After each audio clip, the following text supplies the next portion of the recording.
السلام علیکم ناظرین، آپ دیکھ رہے ہیں پروگرام خبر یہ ہے۔ میں ہوں شازیہ ذیشان۔ پروگرام میں میرے ساتھ سعید قاضی ہیں اور امریکہ سے رؤوف کلاسا صاحب۔ ناظرین، شمالی وزیرستان میں آپریشن ضرب عضب کامیابی کے ساتھ جاری ہے۔ پاک فوج بہادری اور جرت کے ساتھ آگے بڑھتے ہوئے دہشت گردوں کو ختم کر رہی ہے۔ کل فوجی ترجمان میجر جنرل آصف باجوہ نے کہا ہے کہ اس آپریشن میں سب دہشت گرد مارے جائیں گے، وہ گل بہادر خان گروپ ہو یا حقانی نیٹ ورک ہو، بالکل اس تفریق کو ختم کیا جائے گا۔ گڈ اور بیڈ طالبان کے حوالے سے بھی انہوں نے بات کی کہ اس میں کوئی بھی دہشت گرد نہیں بچے گا۔ تو کیا یہ بات جو کی جاتی تھی کہ گڈ طالبان کے ساتھ مذاکرات ہو سکتے ہیں اور بیڈ طالبان کے ساتھ سختی سے نپٹا جائے گا، کیا یہ بھی فرق ختم ہو جائے گا اور مذاکرات کا بالکل بھی کوئی آپشن نہیں بچے گا؟ اس پر آج ہم بات کریں گے۔ ساتھ ہی ہم بات کریں گے کہ اگلے 2 ماہ میں کیا ہونے والا ہے۔ آج اعلان کیا جائے گا، یہ ہم نہیں، عمران خان اعلان کریں گے، جو آج حکومت کو انتخابی دھاندلی سے متعلق ڈیڈ لائن بھی دیں گے، اور پھر اگر انصاف نہ ملا تو وہ سڑکوں پر بھی آ جائیں گے، اور یہاں تک کہ قومی اسمبلی سے استعفے بھی وہ دے سکتے ہیں۔ ایک طرف عمران خان کا سونامی ہے، دوسری طرف طاہر القادری کا انقلاب، تو تیسری جانب قربانی سے پہلے قربانی کی باتیں۔ کیا یہ سب اشارہ ہے حکومت کی مدت مکمل ہونے کی طرف؟ اس پر آج ہم بات کریں گے اور ساتھ ہی کچھ عام خبریں بھی آپ کے ساتھ شیئر کریں گے۔ سب سے پہلے قاضی صاحب سے پوچھ لیتے ہیں۔ جی قاضی، کل ہم نے خبر کی تھی ایک جو NA-118 کے بارے میں، رات کو مجھے فائق علی صاحب جو ان کے اسپوکس پرسن ہیں نادرا کے، نہ صرف یہ کہ ان کا فون آیا بلکہ ایک وضاحت بھی آئی۔ وضاحت بڑی دلچسپ ہے، ہم بڑی تفصیل سے لیں گے۔ انہوں نے یہ کہا کہ بوگس ووٹ نہیں تھے، معاملہ کچھ اور تھا۔ وہ کیا معاملہ تھا، بڑا امپورٹنٹ انہوں نے اشارہ کیا ہے، اور بہرحال ہم ان کی جو ایک ورژن ہے وہ بھی ہم پیش کر دیں گے سب کے سامنے۔ اسی کے ساتھ ہم بات کریں گے کوئٹہ میں، کوئٹہ شہر مین جو ہے وہاں پہ گندے پانی سے سبزیاں اگائی جا رہی ہیں اور اسپتال بھرے ہوئے ہیں بیماریوں سے۔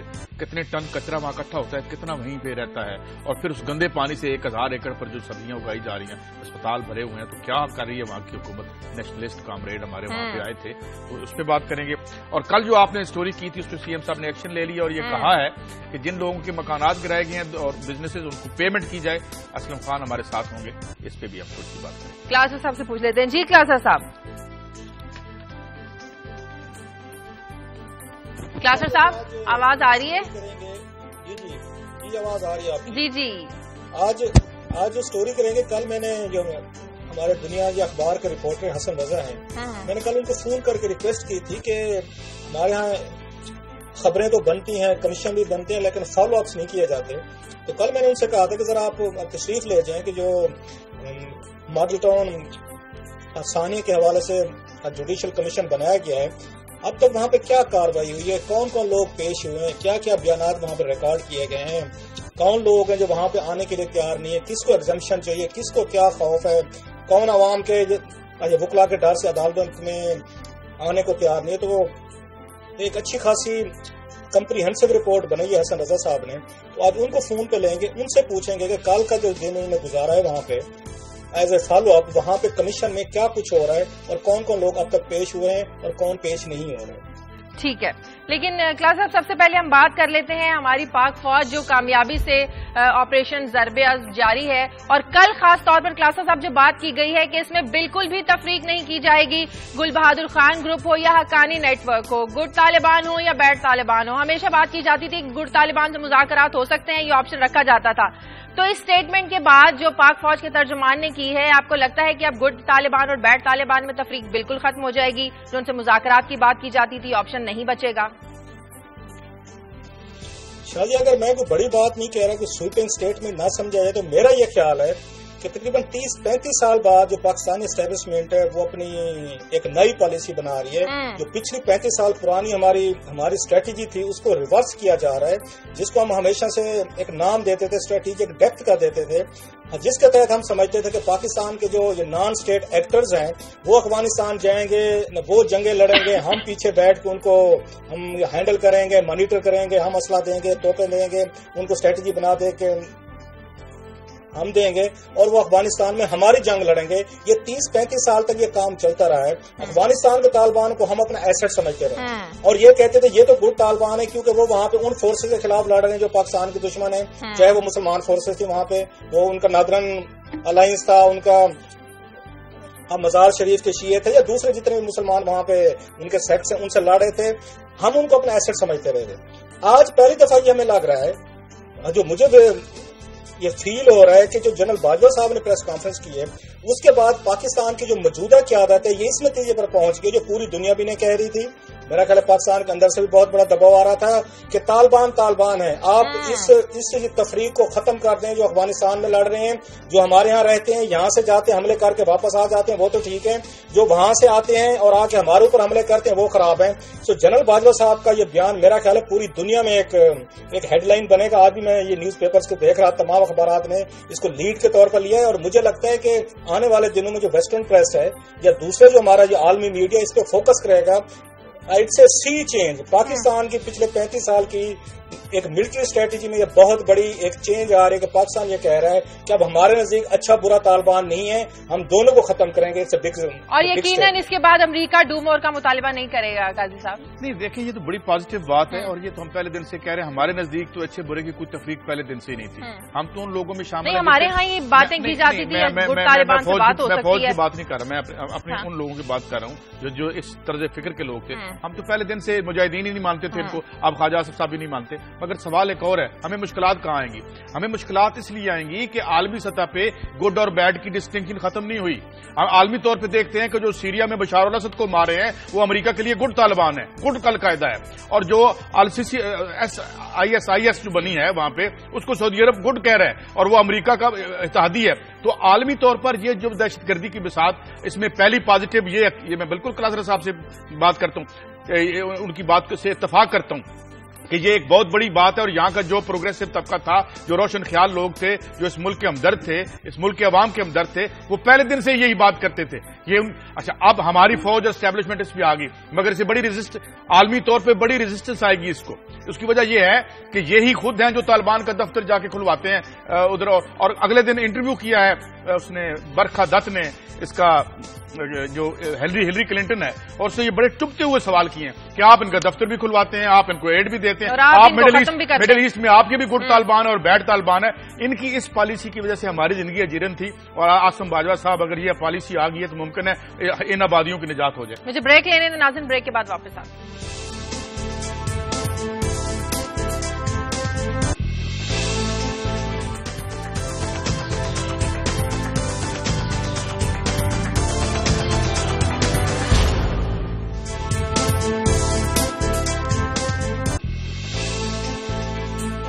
بریک کے بعد خوش آمدید. ہم بات کر رہے ہیں آپریشن ضربِ اصل کی, جو کہ 4 مراحل میں یہ مکمل کیا جائے گا. 15 جون سے 25 جون تک 327 دہشت گردوں کو ہلاک کیا گیا. 24 شدت پسند فرار ہونے کی کوشش میں پکڑے گئے, جبکہ 14 دہشت گردوں نے ہتھیار ڈالے. کلاسرا صاحب, ہم سب دہشت گردوں کو ختم کرنے کی بات کر رہے ہیں. ملا فضل اللہ افغانستان میں بیٹھا ہے, وہ وہاں سے بیٹھ کر ڈکٹیٹ کرتا ہے. حقانی نیٹ ورک کی جڑیں وہاں ہیں, ٹھکانے وہاں ہیں, کچھ ٹھکانے حقانی نیٹ ورک کے یہاں ہیں. تو آپ کو نہیں لگتا کہ ہم تو اپنا کام مکمل کر لیں گے, لیکن جو دہشت گردی وہاں سے ہوگی, وہاں سے ڈکٹیٹ کی جائے گی, اسے کون ختم کرے گا؟ اس میں ہمیں افغانستان کا تعاون بھی ضروری ہے, اور ہوگا کیا پھر اس پر؟ شاہ جی, اب تک جو اسٹریٹجی چلتی رہی افغانستان پاکستان کی, ایون اس میں انڈیا بھی شامل تھا, وہ ٹٹ فار ٹیٹ تھی. جو ہم وہاں پہ کرتے تھے اس کے جواب میں وہ کاروائیاں یہاں پہ کرتے تھے, اور اس کو ہم کہتے ہیں پراکسی وارز کہا جاتا ہے. کہ جو فوجیں جو ہیں ملک جو ہے براہ راست نہیں لڑتے, وہ پھر اپنی پراکسیز کے ذریعے لڑتے ہیں, نان اسٹیٹ ایکٹرز کے ذریعے لڑتے ہیں. انہوں نے جو افغانستان کا موقف تھا وہ یہ ہمیشہ آ کے ہمارے اوپر بلیم کرتے رہے, جس میں نیٹو بھی تھا, پھر بعد میں امریکن سارے اس میں شامل ہو گئے.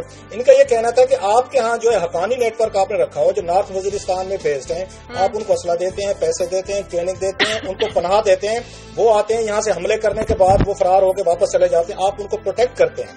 یہ بڑے عرصے تک وہ پاکستان سے یہ ریز کرتے رہے کہ آپ آپریشن کریں اور ان کو خالی کروائیں اپنے علاقوں کو, جب تک نہیں کریں گے یہاں ٹینشن رہے گی. پاکستان ہمیشہ یہ کہتا رہا کہ ہمارے پاس وہ لوگ نہیں ہے, نہ ہمارا ان سے تعلق ہے, کسی اور ایریاز میں ہوں گے. یہ پاکستان کا جہاں پہ سٹینس رہا ہے, لیکن سب کو پتا تھا کہ حقانی نیٹ ورک ہمارے یہاں بیسڈ ہے. As a tit for tat کے طور پر ان کے ہاتھ جو سب سے بڑا مورا لگا یہ افغانستان کے ہاتھ, ان کی سیکرٹ ایجنسیز کے تحت ہاتھ لگا, وہ تھا ملا فضل اللہ صاحب تھے. انہوں نے کہا چلے ٹھیک ہے جی, آپ نے حقانی صاحب پہ, جلال الدین حقانی صاحب پہ ہاتھ رکھا ہوا ہے, آپ ان کی سرپرستی فرماتے ہیں, تو ہم آ کے ہم ملا فضل اللہ کی سرپرستی بھی آ کے کرتے ہیں. اب جو بات آپ کہہ رہے ہیں وہ امپورٹنٹ ہے. آج اگر پاکستان یہ کام اگر واقعی سیریس ہے, اگین اگر سیریسلی یہ اس کو پرسو کرنا چاہتے ہیں کہ تمام طالبان کے خلاف کارروائی ہو رہی ہے, تو میرا خیال ہے افغانستان سے یہ یہ اٹھا سکتے ہیں بات، یہ ایون یہ انڈیا سے بات کی جا سکتی ہے اور امریکن سے کی جا سکتی ہے کہ انہیں سوٹ نہیں کرتا کہ طالبانائزیشن دونوں اکراس کا یہ بارڈر جو ہے یہ چلتی رہے. ایک طرف پاکستان اپنے طالبان کو سپورٹ کرتا رہے جو افغانستان میں کارروائی کرتے رہے، اور افغانستان جو امریکن یا دوسرے جو ہیں وہاں سے پراکسی جو ہیں وہ پاکستانی طالبان کو سپورٹ کرتے رہے. تو میرا نہیں خیال کہ یہ تو بڑی دونوں مثالی اور جی مثبت اور پازیٹو بات کلاس صاحب کریں، مگر اس میں نا تھوڑی سی ایک ڈائمینشن اور بھی ہے. دیکھیں ہم نے یہاں سٹوری کی تھی کہ یہ پاپی گروئنگ اور یہ ڈرگ کا سب سے بڑا ہب بن گیا دنیا میں، اور اس وقت جو ایون کرزئی کا بھائی اس میں انوالو تھا جو پکڑا گیا تھا، بعد میں اس کے پیسے دبئی میں پکڑے گئے، ساری کہانیاں سامنے آتی رہی. بات یہ ہے کہ یہ ایک ادھر سے تو سنگل ہینڈڈلی نہیں ہوگا، اور یہ بھی نہیں تھا کہ ہم نے ان کی ریٹیلیشن میں یا فضل اللہ وہ ہماری ریٹیلیشن میں لے گئے تھے، اس سے پہلے وہ ہمارے یہاں پرابلم نہیں کر رہے تھے کوئی جوابی. یہ ساری بساط بچھائے گی جو اس میں پھر سپرنٹرز گروپ بنتے چلے گئے. اب اس ہیروئن اور ڈرگ کے ٹریڈ کے لیے ضروری ہے کہ اسٹیٹ وہاں موجود نہ ہو، ریاست وہاں موجود نہ ہو، جہاں سے آپ نے سینکڑوں بلین کے ڈالر نکالنے ہیں. یہ اس سے ہی لڑنا پڑے گا طالبان کی. اب اس وقت واشنگٹن پوسٹ کی رپورٹ آئی ہے کہ ہمیں اب طالبان سے خطرہ نہیں ہے. جو کرزئی کے جانے کے بعد اور امریکی فوجوں کے جانے کے بعد یہ جو آپس میں ایک دوسرے سے جوتیوں میں دال بانٹیں گے، اس میں کیا ہوگا؟ اور اس میں ڈرگ، منی، پیسہ، انسٹیبلٹی. مجھے تو بہت جلدی کچھ نظر نہیں آ رہا، مگر پازیٹو بات ہے کہ ہم انہیں اپنے سرحدوں سے اٹھا کے باہر پھینکیں. بالکل، اور ہم دعا کرتے ہیں پوری قوم پاک فوج کے ساتھ ہے. پاک فوج ایسے ہی بڑھتی رہے اور دہشت گردوں کے ٹھکانوں اور دہشت گردوں کو مکمل طور پر ختم کر دے، اور پاکستان سے دہشت گردی کا جو خاتمہ ہے اس کو یقینی بنایا جا سکے. ہم آگے بڑھتے ہیں اور بات کر لیتے ہیں عمران خان صاحب کی. کلاسا صاحب وہ کہتے ہیں کہ آج اعلان کریں گے کہ اگلے 2 مہینوں میں کیا ہونے والا ہے. ایک طرف طاہر القادری کا انقلاب ہے، دوسری طرف عمران خان کا سونامی مارچ ہے، تیسری طرف شیخ رشید کی قربانی سے پہلے قربانی کی باتیں ہیں. ان سب باتوں کو دیکھیں اور پھر جو وزیراعظم صاحب نے کہا کہ ہمیں مدت جو ہے وہ مکمل کرنے دی جائے، ہماری ٹانگیں نہ کھینچی جائیں، اور پھر کل وزیراعظم صاحب کا عمران خان کو دعوت دینا کہ ہمارے ساتھ بنو کیمپ چلیں، وہاں جا کر جو متاثرین ہیں ان کا حال پوچھتے ہیں. عمران خان نے انکار کر دیا. یہ بتائیے گا وزیراعظم صاحب کا یہ جو نرم رویہ ہے یہ کیا ظاہر کرتا ہے؟ سیاسی درجہ حرارت کو کم کرنے کی ان کی طرف سے یہ کوشش ہے؟ یہ شاہجہ اس میں تو اب میرا خیال ہے کوئی سیکرٹ نہیں رہا کہ عمران خان صاحب جو ہیں ان کا ایجنڈا کیا ہے، یا ایون طاہر القادری صاحب ہوں یا چودھری شبان ہوں یا دوسرے گروپ جو ہوں، ایون پیپلز پارٹی بھی اس میں ایسا آپ دیکھ رہے ہیں کوئی شامل ہونا چاہ رہی ہے. اور ڈیفینیٹلی اگر عمران خان کی بات مان لی جاتی، وہ جو کہہ رہے تھے کہ 4 حلقوں کا آپ اس پہ ہیں اور اس پہ بات کریں، اور مجھے یاد ہے کہ اس دن میں قومی اسمبلی میں موجود تھا جس دن چودھری نثار علی خان صاحب نے یہ باقاعدہ پیشکش کی تھی ان کو، شاہ محمود قریشی صاحب کو، کہ ہم تیار ہیں ایک پارلیمانی کمیٹی بنا لیتے ہیں. وہ کمیٹی 4 کی بجائے وہ 40 کو یہاں پہ ایگزامن کر لے. 1 سال پہلے کی بات ہے، وہ کمیٹی آج تک نہیں بنی. سو وہ جو ان کے ڈیلینگ ٹیکٹکس تھے وہ یہ سمجھ رہے تھے پی ایم نواز کے لوگ کہ شاید ہم بڑے سمارٹ ہیں، ہم بڑے سمجھدار ہیں، عمران خان کو سیاست نہیں آتی، اس کے ارد گرد جو لوگ ہیں ان کو پالیٹکس کا نہیں پتا. آپ ان کو ڈرائیو کرتے رہیں، ان کو گھماتے رہیں، پھراتے رہیں، کبھی کوئی بات کریں کبھی کوئی بات کریں، اور ایسے وقت گزارے اور 1 سال وہ گزار بھی گئے ہیں. لیکن عمران خان میرا خیال اس نتیجے پر پہنچ گئے ہیں کہ یہ شاید ان کے ڈیلینگ ٹیکٹکس جو ہیں یہ کہیں لے کے نہیں جا رہے، اور جو ان کو وہاں سے ریسپانس ملا ہے، شاید ان کے جو جلسے ہوئے ہیں ان سے اچھا خاصا کراؤڈ ہے، جو چاہے فیصلہ آباد میں ہو، سیال کوٹ میں. عمران کو لگتا ہے اس سے خاصی ایک حوصلہ افزائی ہوئی کہ لوگ اس موڈ میں ہیں کہ وہ باہر آنا چاہتے ہیں، وہ باہر آ کے کچھ اپنا غصہ، اپنا اینگر ہے جو اس کو ظاہر کرنا چاہتے ہیں. اور پرٹیکولرلی جو یہاں پہ ہوا ہے، لاہور کا واقعہ ہوا ہے کچھ 1 ہفتہ پہلے ہوا ہے، تو لوگوں میں اینگر مزید بڑا ہے. اور جو گڈ گورننس کا پنجاب کی حد تک ایک کنسپٹ تھا کہ شاید باقی چھوڑیں، فیڈریشن اچھی چل رہی ہے، بری چل رہی ہے، پنجاب تو بڑا اچھا چل رہا ہے. تو وہ جو 10-12 لوگ انہوں نے مارے ہیں یہاں پہ بیٹھ کے ماڈل ٹاؤن میں، 100 کے قریب لوگوں کو گولے مار کے زخمی کیا ہے، تو اس کو بعد میرا خیال عمران خان چیک کرنا چاہتے ہوں گے کہ اس کا ریئیکشن اس کا کیا آتا ہے. کیا فردر لوگ مزید سڑکوں پہ آتے ہیں، وہ مزید ایجیٹیشن میں شامل ہوتے ہیں. اور عمران خان کا موڈ یہ بھی بتاتا ہے کلاسا صاحب کہ وہ کسی سے اتحاد نہیں کریں گے، وہ کسی کے ساتھ ملنا نہیں چاہتے، چاہے قادری انقلاب کی باتیں کریں یا گرینڈ الائنس بنانے کی باتیں کریں. سیاست میں کوئی چیز آخری نہیں ہوتی.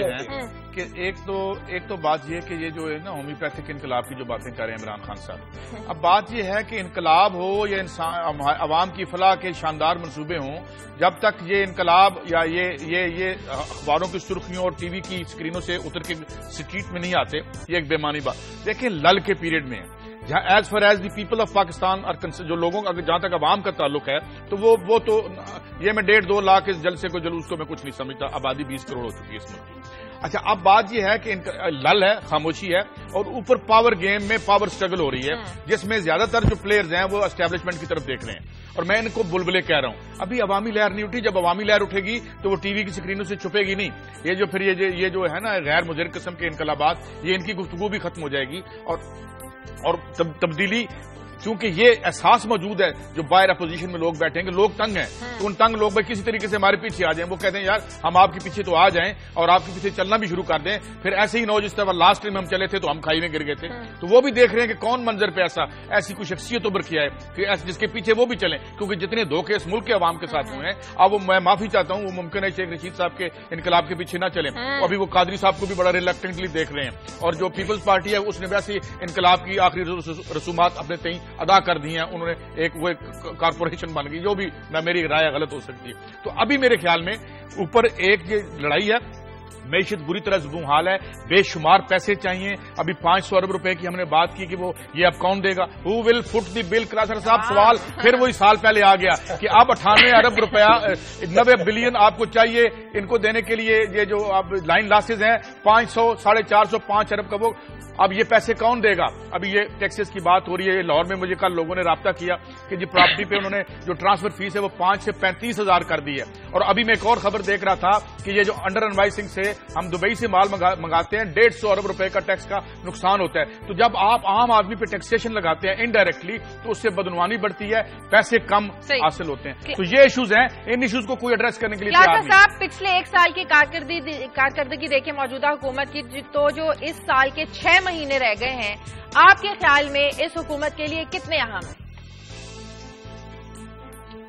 یہ شاید پاکستان جیسے ملکوں میں پریڈکشن کرنا مشکل کام ہے. یہ کوئی اپنے کل ہوں گے, کوئی سمجھدار لوگ ہوں گے, کر سکتے ہوں گے. میں نہیں کر سکتا یہاں پہ کہ بالکل یہاں پہ ڈیلی بیسس پہ چیزیں بدل رہی ہیں. حالات کو مد نظر رکھتے ہوئے کچھ تو ججمنٹ کی جا سکتی ہے نا کلاسا صاحب, اور آپ جیسے تو ماشاءاللہ آپ ان کو چینج کرتے.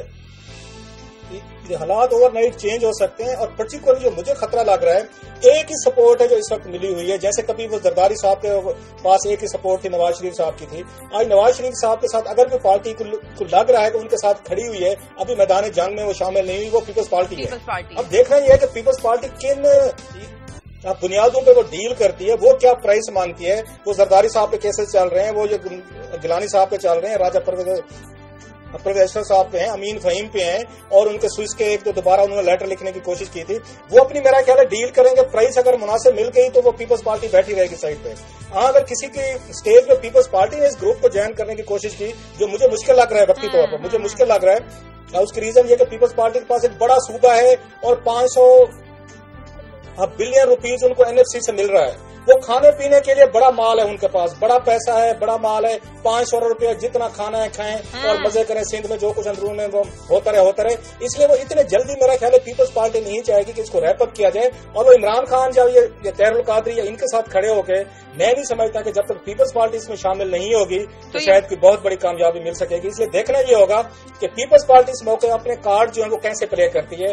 آپ کہہ سکتے ٹرمپٹ کارڈ جو ہے اس وقت زرداری صاحب کے ہاتھ میں, وہ چاہیں اگر عمران خان وہاں پہ وہ دیتے ریزگنیشن دیتے ہیں, ساتھ میں زرداری صاحب بھی ان کی پارٹی دے دیتی ہے, تو پھر تو ڈیفینیٹلی میرا خیال ہے نئے الیکشن کی راہ ہموار ہو سکتی ہے. ادروائز عمران خان صاحب کی 25-30 سیٹیں ہیں, یہ الیکشن اور انہوں نے استعفے دے بھی دیے, تو میں نہیں سمجھتا کہ یہ شاید اس سے بہت بڑی چیز ہے. آپ سمجھتے ہیں کہ مسلم لیگ نواز کو, وزیر اعظم صاحب کو کابینہ میں رد و بدل کرنی چاہیے؟ ایسے وزراء جو حکومت کے لیے مشکلات پیدا کر رہے ہیں اپنے بیانات کے ذریعے, ان کو کچھ عرصے کے لیے سائڈ پہ کر دینا چاہیے. شاید اگر جو وزیر اعظم صاحب جو کرنا چاہیے نا, جو نہیں کریں گے, میں نے اگین کہا نا, آپ میں قاضی صاحب کی ہماری کہاں تک باتیں پہنچتی ہیں وہاں پہ اقتدار میں جو بیٹھے ہوتے ہیں, انہیں جو کرنا چاہیے اپنے خاندان کو کیبنٹ سے نکالنا چاہیے. اگر وہ چاہتے ہیں کہ وہ سکون سے حکمرانی کریں, اپنے خاندان کو کیبنٹ سے نکال دیں, چاہے کتنے کمپیٹنٹ وہ کیوں نہیں ہے. اس کے بعد جو بات ہم روتے رہتے ہیں, وہ پورے صوبوں میں بلوچستان میں الیکشن تو ہو چکے ہیں, وہ یہاں پہ ڈسٹرکٹ گورنمنٹس کے ذریعے الیکشن کروائے. لوگوں کو احساس ہونا شروع ہو کہ وزیر اعظم صاحب پاور کنسنٹریشن نہیں کر رہے, وہ پاور وہ ڈسٹریبیوٹ کر رہے ہیں. یہ وزیر اعظم کو کام کرنے پڑیں گے. یہ جو اپنے میگا پروجیکٹس کے نام پہ اپنے سارا پیسہ چند شہروں میں لگانا شروع کر دیا ہے, یہ ڈینجرس ٹرینڈ ہے. آپ کو کچھ سٹیپس لینے پڑیں گے. اب نئی اسکیم آگے قرض حسنا, اب آپ اس پہ اگین بینکوں کو لوٹنا چاہتے ہیں کہ وہی والی بات جو بھی قاضی صاحب کہہ رہے تھے 5,000 کو انہوں نے 35,000 کر دیا. دوسری طرف کہتے ہیں جی قرض ہنسنا دیں گے آپ کو, اور لگتا ہے میں قرضے کے آدمی کو صاحب 4 ٹکے مل لینے دے نیچے والے آدمی کو, بھلے وہ واپس کرے یا نہ کرے, اوپر والے تو سارا کھا کے بھاگ جاتے ہیں, ان کو تو کبھی کبھی موقع ملتا ہے. مجھے بریک لینے دے ناظرین, بریک کے بعد ہاں ایک میری ریکویسٹ ہے. جی جی جی ریکویسٹ بریک کے بعد. ٹیک اے بریک.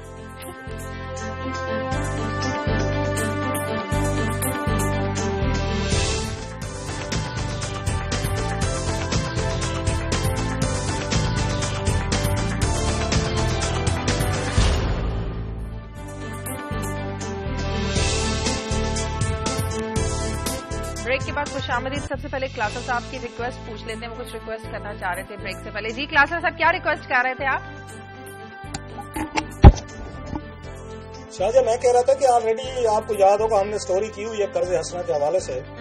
امید کرتے ہیں جو پہلے وہ ڈار صاحب نے بھی 40 کروڑ روپے کا قرض حسنہ دیا ہوا ہے, تو مزید کوئی یہ رائل فیملی کے لوگ نا یہاں پہ اپلائی کرنا شروع کر دیں کہ یہ غریب لوگ کر رہے ہیں, ہمارا بھی شیئر ہونا چاہیے. دیکھیں بات سنیں, رائٹس کا معاملہ ہے, رائٹس جتنے بڑے گھروں سے مراد یہ بڑے بزنس خانوادوں کو ہم 400-500 ارب روپے پلیٹ میں رکھ کے دے دیتے ہیں, اس کے بعد یہ لون لیتے ہیں, کھا پی کے چلے جاتے ہیں, پھر بینک نے وہ بینک نے تو ہمیں معاف کر دیا, تھوڑا سا 4 پیسے ان کو بھی لے لینے دیں, یہ بھی معاف کر دیں اور ان کو بھی کھا لینے دیں. اس کے علاوہ ضرور لیں قاضی صاحب, ضرور لیں. میں نے کہا اتنی شرط رکھ دیں, کنڈیشن رکھ دیں کہ رائل فیملی کے افراد جو ہیں وہ قرض حسنہ نہیں لے سکیں.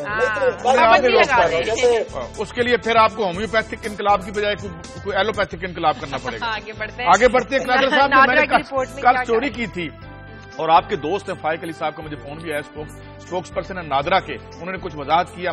تو ہم نے ایک سٹوری ایک جنرل میڈیا میں بڑے جلی الفاظ میں چھپی تھی, اس میں انہوں نے فرمایا کہ سٹوری یہ بیان کی گئی تھی کہ جی 325 جو تھیلے آئے تھے نادرا کے پاس, اس میں سے 259 یا 259 وہ اس میں بوگس ووٹ تھے. انہوں نے کہا جی بوگس ووٹ بالکل نہیں تھے, نہ ہی یہ ہم نے کلیم کیا, نہ ہی یہ ہم نے خبر بھیجی ہے.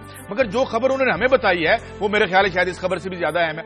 ان کا یہ کہنا ہے کہ ہم نے رپورٹ یہ بھیجی ہے کہ جو تھیلے NA 118 کے ہمارے پاس آئے ان میں سے, اب نمبر نہیں بتایا انہوں نے کہ کتنوں میں انسفیشینٹ مٹیریل, ناکافی مٹیریل تھا. اور ان کی لائن میں یا کوٹ کر دیتا ہوں, وہ کہتے ہیں کہ in fact election tribunal had provided insufficient material for Nadra processing including used counterfoils and photo electoral rolls, کہ جو ہمیں سامان بھیجا گیا وہ ناکافی تھا, اور اس ناکافی میں کیا انکلوڈڈ ہے, گویا کچھ اور بھی ناکافی تھا, یہ سجیسٹ کر رہی ہے جس طرح سے لائن, اور اس میں الیکٹرل رولز کاؤنٹرفوائلز نہیں تھی اور الیکٹرل رولز نہیں تھے. مگر انہوں نے یہ وضاحت نہیں کی کہ جو خبر میں 259 کی بات ہو رہی تھی کیا ان میں یہ پورا سامان نہیں آیا, تو پھر اگر سامان نہیں آیا تو ویریفائی نہیں ہوا.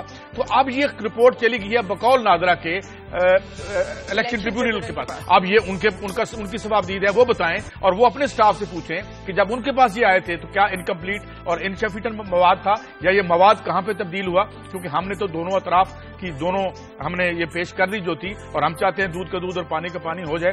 ویسے تو کلاسر صاحب یہاں بڑی پختہ روایت ہے کہ دودھ اور پانی انتہائی بھائی چارے کے ساتھ اکٹھے بھی رہ لیتے ہیں اور طویل عرصے تک رہ لیتے ہیں. مگر ہم نے فائق صاحب کی اور یہ جو دیگر انہوں نے باتیں کی ہیں اس کو چونکہ ہم نے ان کا ذکر نہیں کیا تھا, ان کی پوسٹنگ ٹرانسفر کے مسئلے تھے, وہ کہہ رہے ہیں میرٹ بھی یقیناً میرٹ پہ ہوئی ہوں گی, مگر نادرا کا ویو آ گیا. چلیے ان کا ویو ہم نے دے دیا. کل تک خبر یہ تھی کہ جی قاضی صاحب یہ فیک بڑا اچھا بچہ ہے, ہی از اے گڈ گائے. آپ کی بڑی تعریف کر رہے تھے کل جب فون کیا کہیں. نہیں وہ ویسے میرا ان سے بڑا پرانا ان سے جان پہچان ہے, is a very good friend of mine, no doubt, بڑا سیولائزڈ بچہ ہے. لیکن یہ جو کہانیاں ہمیں سناتے ہیں نا کہ بڑی میرٹ پہ اور بڑی ٹرانسپیرنٹ طریقے سے یہ ٹرانسفر پوسٹنگ ہوئی ہے, یہ جب ہماری آ کے ہمیں بے وقوف بناتے ہیں اور اس طرح کے ہماری وزڈم کو چیک کرتے ہیں, اس وقت ضرور دکھ ہوتا ہے کہ میرٹ پہ یہ سارے ٹرانسفر پوسٹنگ ہوئی ہیں. قاضی صاحب میں 20 سال سے اسلام آباد اس میں بیٹھا ہوں, اگر اس ملک میں میرٹ پہ ٹرانسفر پوسٹنگ ہوتی, ملک کی یہ بربادی ہوتی جو ان لوگوں نے طارق ملک سے صاحب وہ بھی میرٹ پہ تھی. آپ وہی کریں جو میں نے کیا ہے, اس کے بعد مجھے تکلیف نہیں ہوتی. آپ صرف ایک لفظ بڑھا دیں, رائج الوقت میرٹ کیا ہے. دیکھیں میرٹ کی آپ نا تھوڑی سی ماننگ میں تبدیلی کر دیں, انشاءاللہ شفا ہوگی اور کبھی ہمیں دکھ نہیں ہوگا. اور جس نے یہ لفظ میرٹ وہاں پہ دریافت کیا ہوگا نا, انگلش کا لفظ, وہ شرم سے میرا خیال اپنی قبر میں ہی وہاں پہ بیٹھ کے بولے گا ہوگا